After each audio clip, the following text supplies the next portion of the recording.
All right, so today we're going to talk about ethical considerations when treating adolescents and children, otherwise referred to as minors through this presentation. So, what does the World Health Organization consider adolescents? It's from age 10 to 19, and in this presentation, when we talk about adolescents, we will be referring to adolescents who have not yet reached the age of majority, which is 18 in most cases, although later on we're going to talk about what those differences may be. And to simplify again, we'll just refer to everyone as minors. So there's a lot of ethical issues when working with minors, but 5 of the main things that we're going to go over today is informed consent, confidentiality, duty to report, diagnosis, and clinical competence. So some specific ACA code of ethics directed toward treating minors, responsibilities to parents and legal guardians.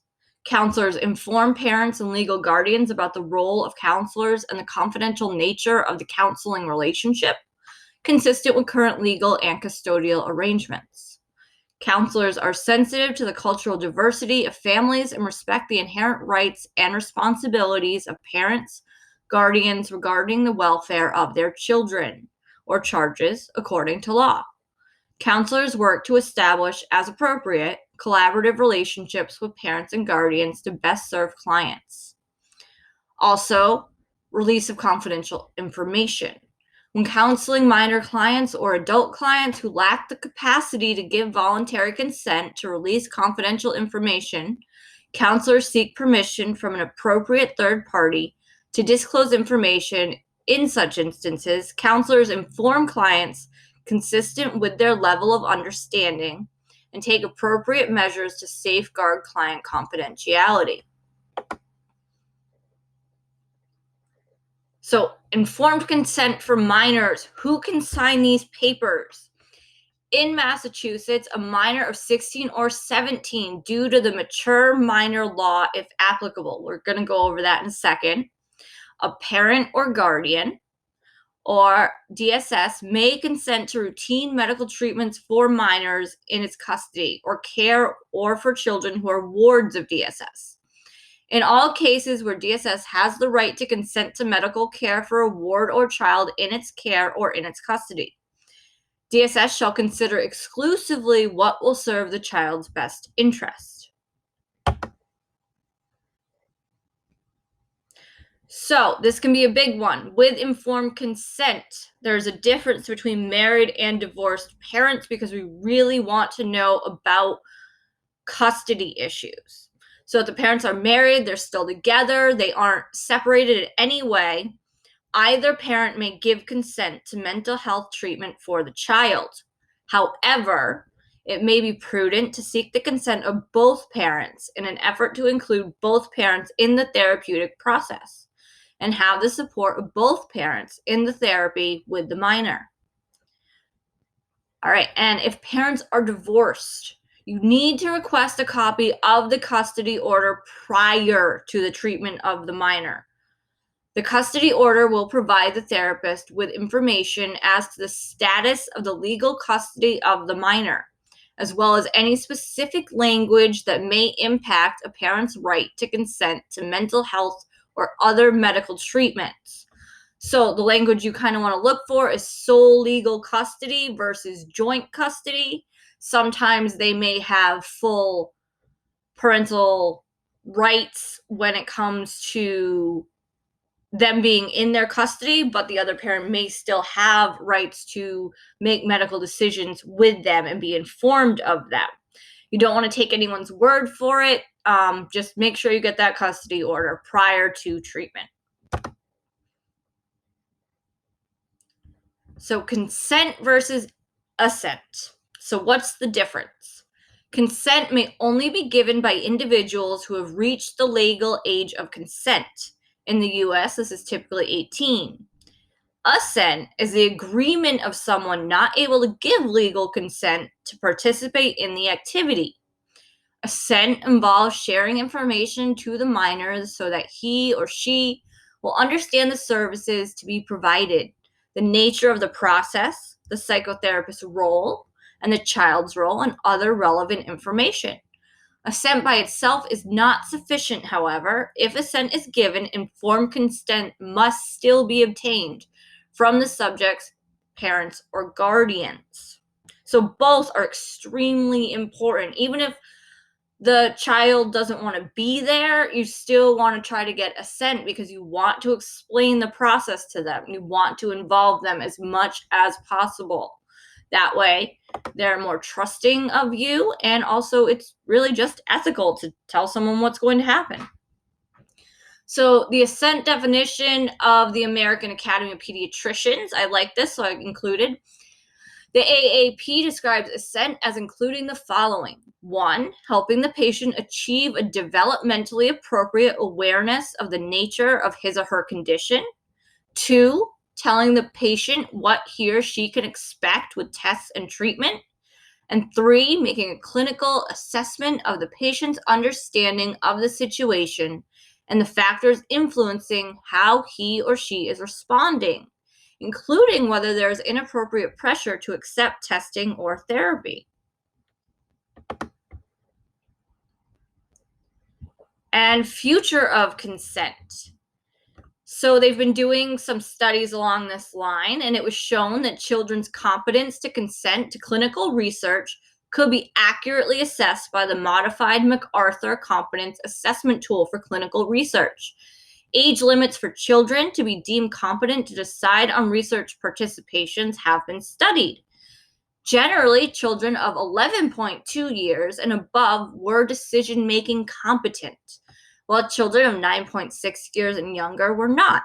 Age was pointed out to be the key determining factor in children's competence. So going forward, we may lower the age of consent for children wanting to go into therapy, but right now that's not necessarily the case. You have to check by state, though, because some states do have very low, like California and Maine, I believe, low ages of consent for therapy. So what should an informed consent contain? Informed consent is the bond of trust, which is the foundation and the central stone to any research involving human subjects. It is a central doctrine, and it is probably the most important part of any research. It contributes one of the fundamental principles of research that researchers must comply with. The purposes of informed consent is intended to protect the subject's well-being throughout the trial research by ensuring that a person understands the nature, purpose, and risks involved in giving a biological sample or undergoing a medical intervention. So that's in regards to research, but we also want to keep in mind that consent also is needed for therapy. So what do we put in that consent for? So simple regional language catering to the cultural and psychological and social requisites of the participants. Cover all relevant aspects. Only truthful information. Structures that promote self-autonomy and self-determination. Clear understanding of abilities to make decisions, and information which is clear about facts and risks. So what is going to happen? Privacy of minors. A mental health professional cannot promise a minor that information will be kept from a parent who has legal custody. A parent with the legal right to treatment information may choose, however counterproductive in the professional's eyes, to exercise that right. It is a normal part of the development stage for minors to want privacy. They're just figuring out themselves. They want to figure out who they are, and it's okay. At this point, they kind of want to separate from the parents a little bit. So few things carry such potential to disrupt a treatment as an adolescent's feeling that information was shared without his or her knowledge. Regardless of whether an adolescent assents to have information disclosed to a parent, it makes both clinical and ethical sense to tell the adolescent beforehand, if possible, what information will be shared and when. Ideally, the adolescent will be a part of such conversations. So once again, we want to involve them in treatment. Just because they can't consent, it's still their treatment. When and how to inform guardians. So there's two decisions. A therapist may conclude that an adolescent's wish not to have information shared reflects an appropriate separation and so should be honored. Or a therapist may conclude that sharing certain information would be helpful. If so, the ethical standards from the section on privacy and confidentiality give the therapist permission to do so.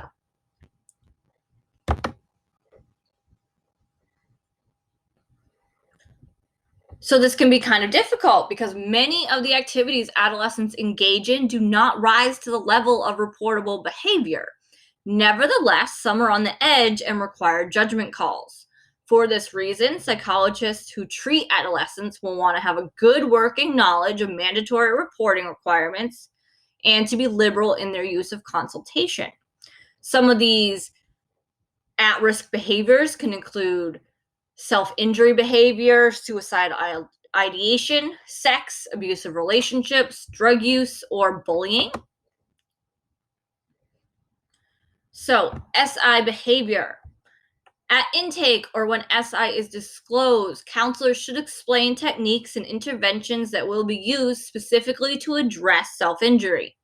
Counselors should also be very clear about the duty to protect and how SI might lead to mandated reporting, such as if the client develops suicidal intentions or if SI results in a major health risk, such as a large infected wound.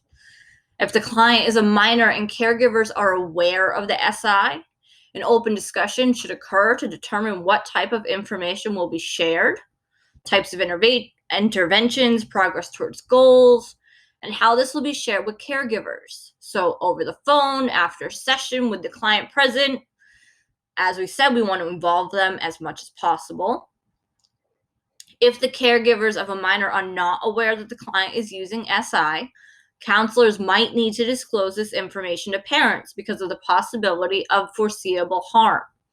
Again, however, it is important for the client to feel empowered throughout the treatment process, especially when the counselors must notify parents or loved ones.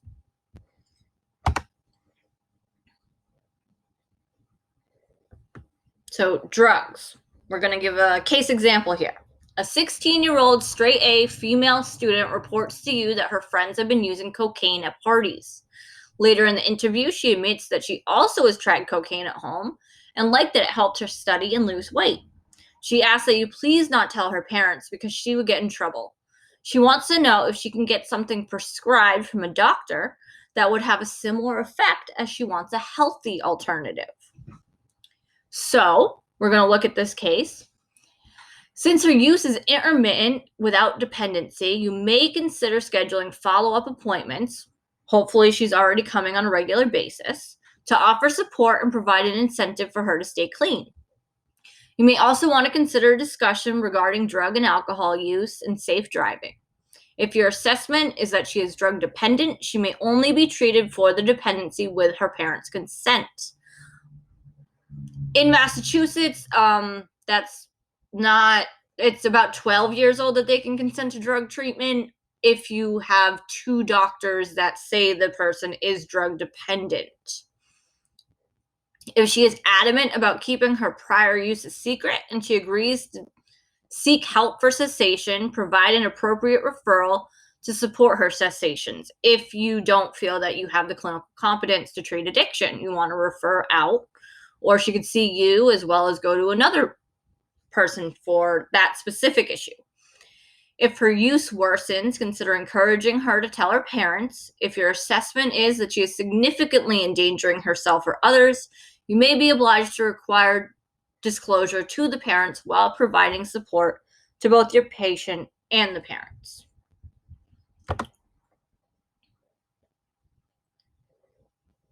So, how about sex? So, this kind of gets a little difficult as well. There's so many factors playing into it. So, therapists will not tell parents about situations involving consensual sex with someone of a similar age. However, depending upon the laws of the state, when there is significant age difference or an implication that it is not consensual, the therapist must follow mandated reporting procedures.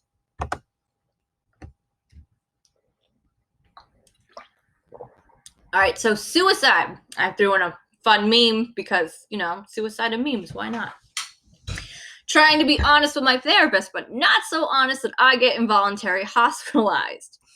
So you do want to keep this in mind when you're treating clients, because that is the type of mindset they have. They want to be honest, but they're also fearful of what may happen if they are honest.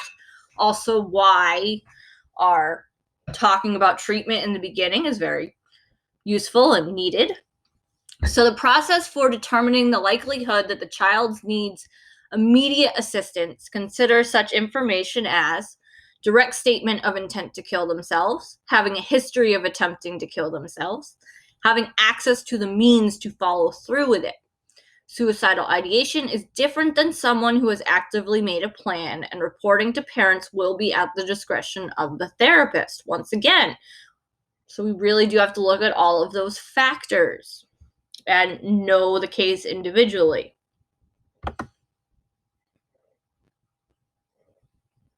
So there is a case for not informing parents. A psychologist may feel strongly that revealing information to a parent could harm the patient or be destructive to the treatment. A refusal to disclose in such a case, even in the face of a parent's request, may be legally supportable. A psychologist in this position seek both legal counsel and consultation from colleagues. As always, document. And that is a decision that someone may have to make at some point, but you do have to be very mindful that there are a lot of legal issues when it comes to not informing parents of a treatment, and it's usually not done. So there is a mature minor law in Massachusetts, which states that minors aged 16 or 17 may consent to admission at a mental health treatment facility.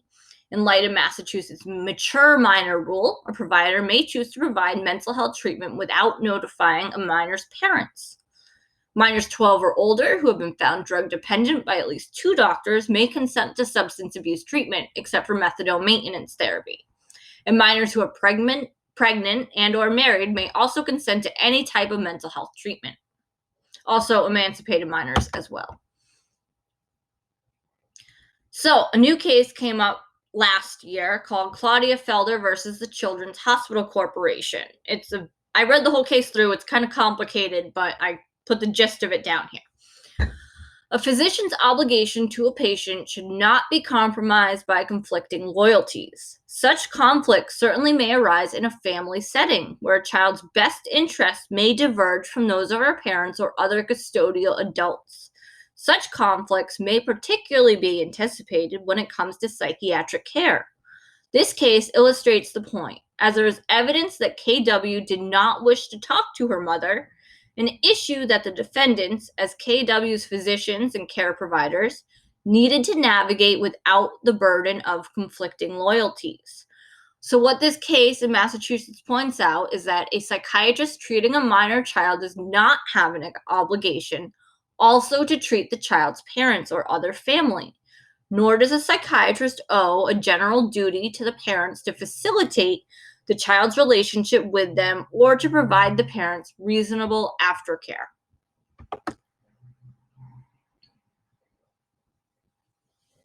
Different environments, different codes. Therapists employed in agencies that receive federal funds and that assess, treat, or refer clients for alcohol or drug problems must follow the strict confidentiality guidelines regarding minors and confidentiality of alcohol and drug abuse patient records.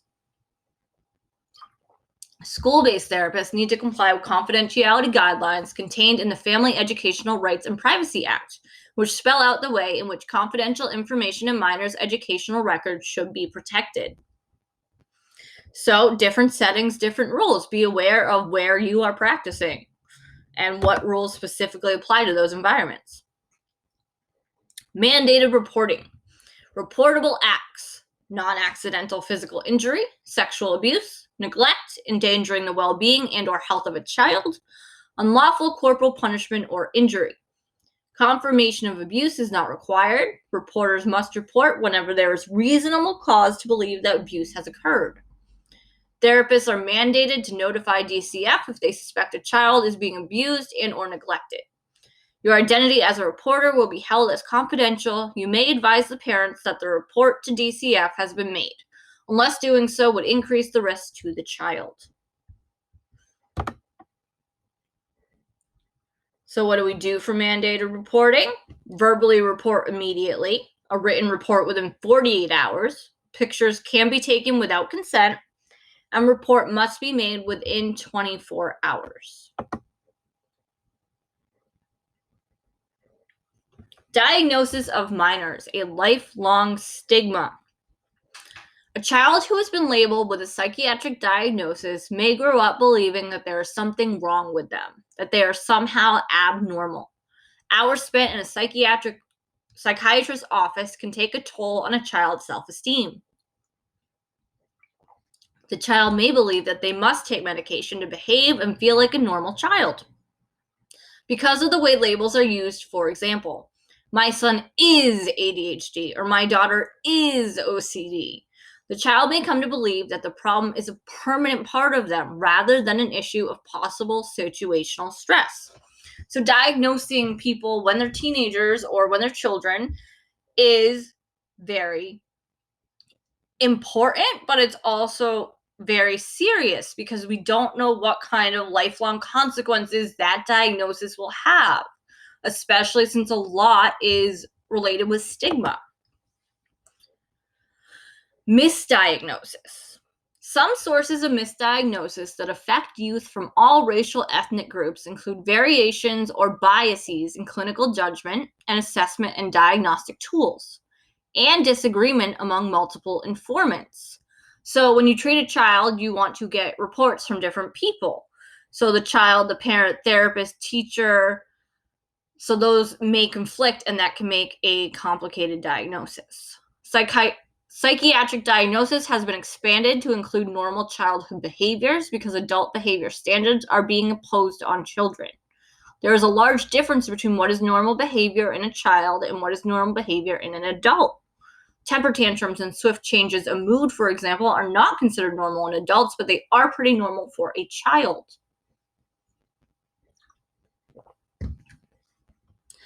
So once again, clinical competence in understanding developmental stages. Wrong diagnosis, right reason.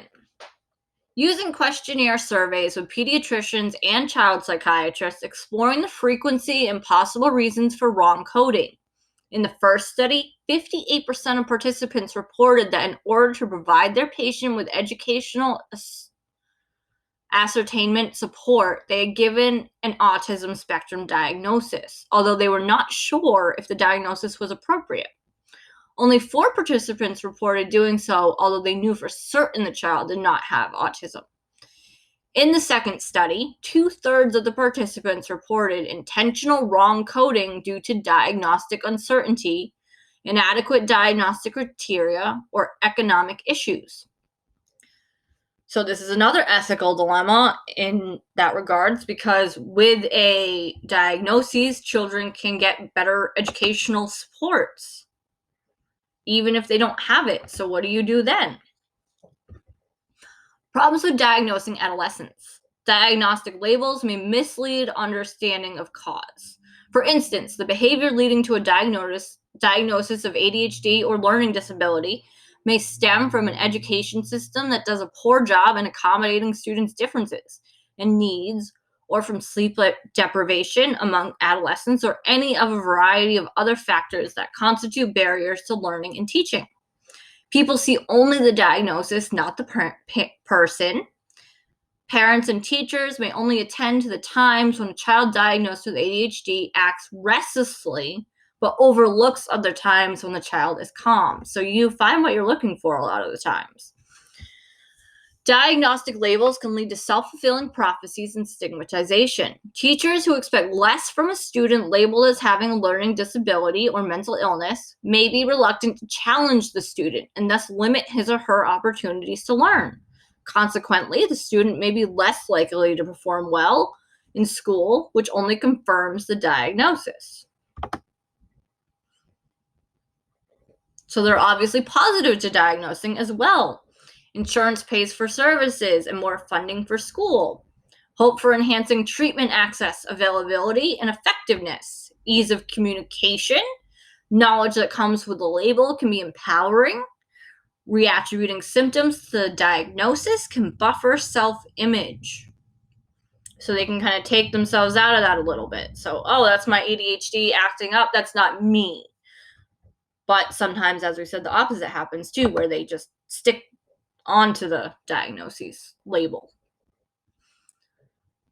It also helps us come up with preventative strategies, helps implement more programs, and it helps scientific findings provide integrated path towards developmental sensitivity, cultural competence, and family-focused approaches. So, cultural concerns with treating minors. So, lack of understanding that every child and adolescent is different based on developmental factors, and also just in general being culturally insensitive or culturally incompetent. We're going to look at some more specific examples right now. Cultural concerns. Prevalence studies show relatively few racial ethnic differences in the patterns of disorders, but diagnoses in treatment settings seem to indicate more racial ethnic disparities. So while there isn't any difference in actually who has it, there is differences in who is diagnosed with it.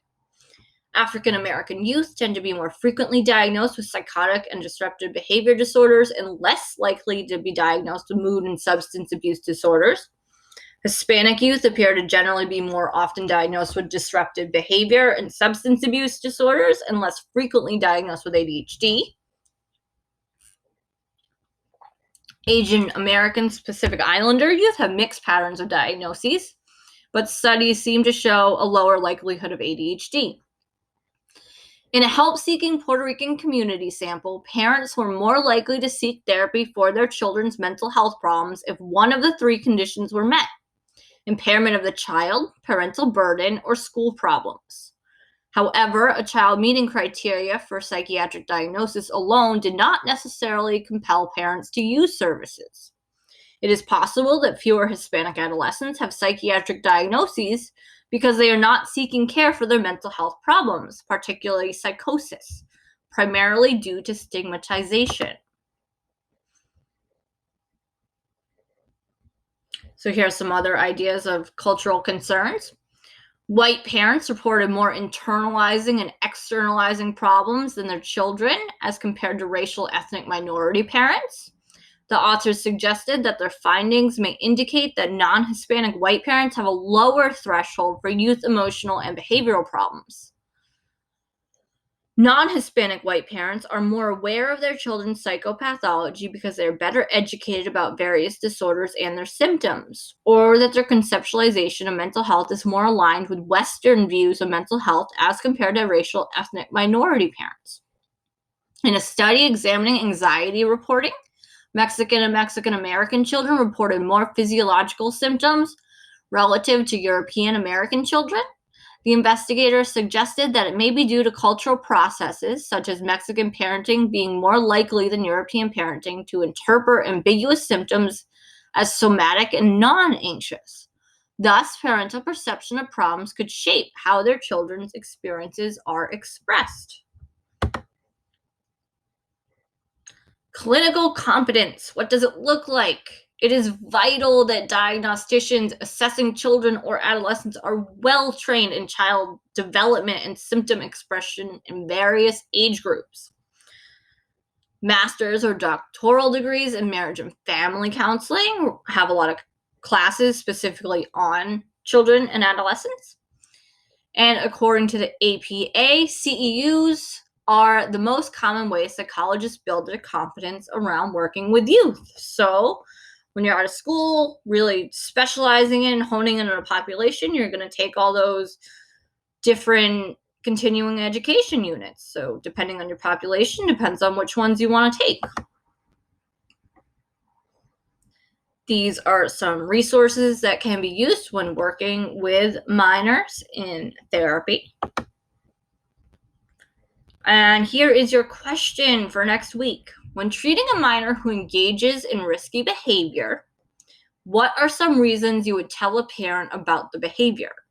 And some reasons you would not inform a parent about behaviors. Pick at least 2 types of behavior and give your reasoning.